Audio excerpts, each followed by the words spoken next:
Have you watched the documentary? No, it's crazy getting ready for the Hall of Fame stuff. I feel like I've been living under a rock because I didn't even know there was a Johnny Manziel Netflix documentary until one of my friends asked me if I watched it last night. And I'm a little conflicted like you. I'm not sure if I want to watch it because I lived it. And there's still a few scabs that I'm peeling off right now after those Johnny Manziel moments. And so I don't know. I'm a little bit torn there. When did you know that this wasn't going to work out for Manziel?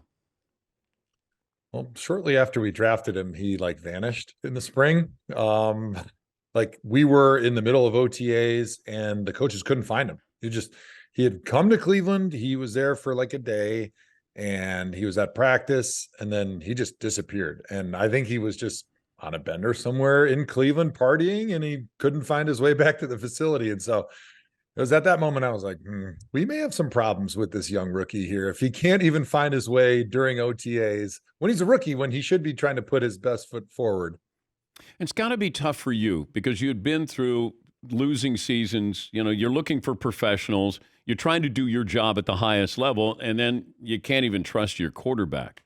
How frustrating is that for you where you're playing at a all-pro level and then you got a no-show level with your quarterback? Mm.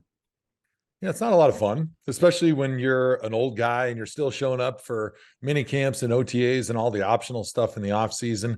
And here's this first rounder who's supposed to be doing everything he possibly can to earn the trust and respect of his teammates.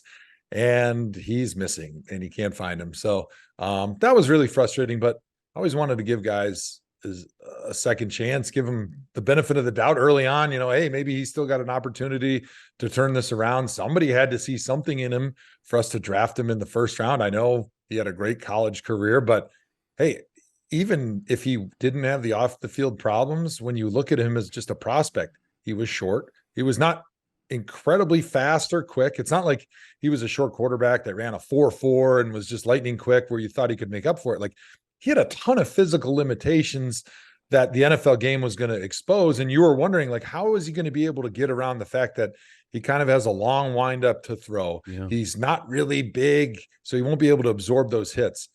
He hasn't really proven that he could play within the confines of an offense. He was just playing backyard football in college. And then he also doesn't have super athletic ability. So you kind of look at all those things and I'm going, man, how is this guy going to ever be able to figure it out? And on top of that, he doesn't really seem all that committed to being a quarterback.